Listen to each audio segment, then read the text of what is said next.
Maswerteng gabi po mga ka-STL. Narito na po ang resulta ng STL Bulacan para sa araw na to, 3rd October 14, 2025. Araw ng Martes. Naway ang mga natayan niyo pong mga numero kanina ay manalo nawa ngayong gabing ito, 8 PM. Kaya't kunin niyo na po ang inyong mga ticket. Narito na po ang resulta, ang mga numerong nanalo sa STL Bulacan ngayong gabing ito, October 14, 2025. 8 PM, 3rd draw result. 21 at 9 in exact order. Again, 21 at 9.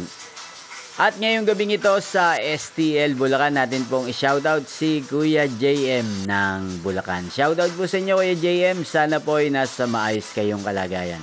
Inyo pong napanood ang resulta ng STL Bulacan sa channel na to, Roderick Hernandez TV. Maraming salamat po sa patuloy niyo pong panonood sa akin channel. Magkita-kita pong muli tayo bukas ng alas 11 ng umaga. Thank you for watching.